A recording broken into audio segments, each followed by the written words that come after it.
A ministra Gleisi Hoffmann tomou posse à frente da Secretaria das Relações Institucionais nesta segunda-feira, fazendo acenos ao ministro da Fazenda, Fernando Haddad, com quem já divergiu publicamente, e também aos presidentes da Câmara, Hugo Motta, e do Senado, Rodrigo Pacheco, presentes na posse. Na posse, aliás, da agora ex-presidente do PT, e que foi realizada com a presença de Luiz Inácio Lula da Silva, foi no Palácio do Planalto, em cerimônia que também deu início à gestão de Alexandre Padilha no Ministério da Saúde, no lugar de Nízia Trindade. Vamos ouvir o trecho em que Gleisi faz este aceno a Haddad. Tenho plena consciência do meu papel, que é da articulação política. Eu estarei aqui, ministro Fernando Haddad, para ajudar na consolidação das pautas econômicas desse governo. As pautas que você conduz e que estão colocando novamente o Brasil na rota do emprego, do crescimento e da renda. Mas a solenidade da dupla também foi a posse marcada por um momento de desabafo da agora ex-ministra Nízia Trindade, que disse ter sido alvo de misoginia. Vamos ver essa fala dela.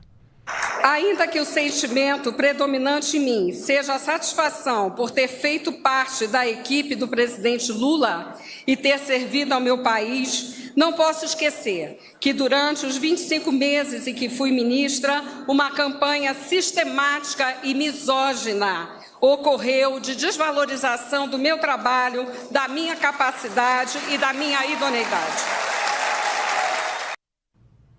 Wilson Lima, boa tarde. Parece que o governo está com a chavinha de campanha eleitoral virada. Essa é a sua impressão?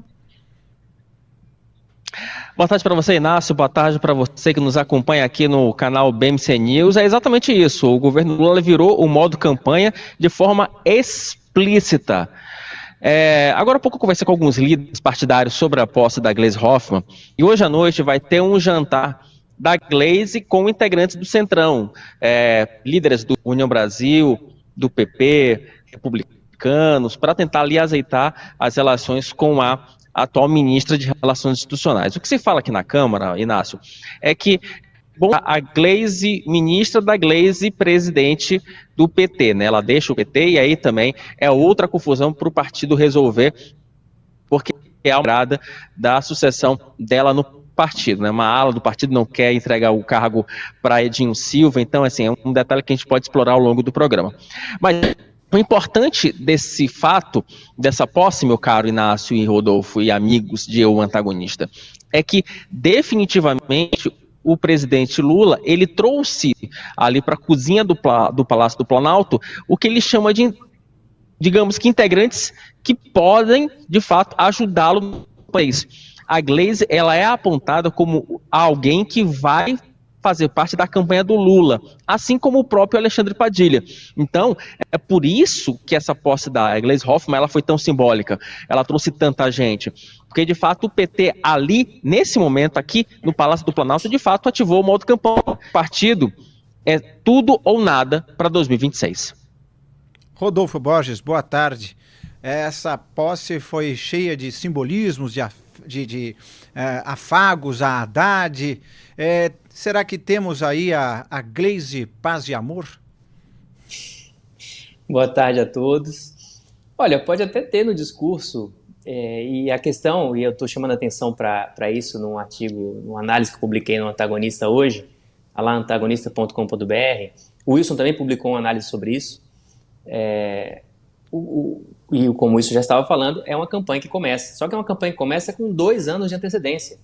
E isso não é nada comum.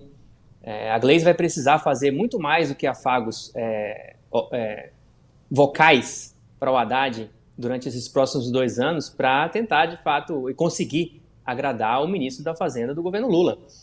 Agora, a análise que eu publiquei, e aí digo aqui para vocês, resumo, é de que o governo Lula, o Lula abandonou o governo, ele abandonou. Aí vocês podem falar, mas o Lula nunca governou direito desde o início. Mas é diferente. Quando se começou a falar em reforma ministerial, o objetivo era melhorar a governabilidade. Quando se começou a falar nisso no final do ano passado, era com esse tom. Então, o Ministério da Saúde, por exemplo, ia parar potencialmente nas mãos do ex-presidente da Câmara, Arthur Lira. Por quê? Porque o Lula gosta do Lira? Não. Porque o governo precisava melhorar a sua relação com os partidos da base aliada. Só que essa reforma, que começou assim, a perspectiva dela, virou outra coisa. Virou todo mundo do PT junto, misturado e separado do resto da base aliada, que era aquela frente ampla que eles alegavam ter ali para vencer o Jair Bolsonaro em 2022. Então o que aconteceu? Nízia Trindade, que fez agora esse discurso aí anti-misoginia, que aí, quando a ministra faz esse discurso, pode valer também para criticar o presidente Lula, certo? Ele está tirando uma ministra para colocar um ministro. Então é sempre um discurso muito perigoso de se fazer. A gestão dela era criticada por questões específicas da saúde, mas também era criticada porque o Centrão estava de olho nesse ministério, que é um ministério por onde circula muito dinheiro e influência, portanto, e aí é relevante para os aliados do governo cobiçarem o comando desse ministério. Mas aí o Lula vai e põe o Padilha ali, e a gente já falou isso aqui várias vezes. O Padilha é esse ministro mais midiático, que vai fazer, que vai chamar mais atenção para a pauta da saúde, que é o que o Lula acha que precisa para, se não for ele reeleito, pelo menos alguém do grupo petista ser eleito em 26, ou ter como concorrer. O problema de tudo isso que eu estou falando aqui é que esse tipo de coisa ele costuma ser feito pelos presidentes, governadores, quem está no cargo. Só que isso costuma ser feito, esse modo campanha, que o senhor chamou, no ano eleitoral. E nós não estamos ainda no ano eleitoral. Então, o que o Lula está tentando fazer, o sinal que ele manda para todo mundo nós, durante os 2 primeiros anos de governo, gastamos muito mais do que devíamos, esperando colher, e aí a colheita é a figura que o Lula sempre usa, popularidade. Essa popularidade não veio, e o que nós vamos fazer agora é dobrar a aposta, dobrar a meta, como diria uma outra petista, para ver se agora funciona. Só que o problema é que a economia brasileira começou a entrar num período de depreciação, porque eles inflaram demais nos 2 primeiros anos e agora pode ter recessão esse ano. É muito mais difícil sustentar essa estratégia de gastar demais em nome de popularidade. Então, assim, o Lula queimou a largada, mas assim, com muita antecedência. E aí, além disso ser ruim para a economia brasileira potencialmente, eu estou curioso para saber como é que eles vão fazer para se entender com o Congresso Nacional agora. Porque eles precisam ainda, vamos lembrar, aprovar o orçamento deste ano, que era para ter sido aprovado no final do ano passado. Está marcada agora a reunião para o dia 19 de março para tentar aprovar o orçamento. Vamos ver se eles vão conseguir. Wilson Lima, tá naquele clima de ninguém solta a mão de ninguém do PT. E os outros partidos ainda esperam receber convites para o Ministério ou nem isso eles querem muito, já meio que como a gente falou aqui na edição de ontem, meio flertando com o desembarque do governo, o que promete, portanto, mais dificuldades na aprovação do orçamento, como disse o Rodolfo agora.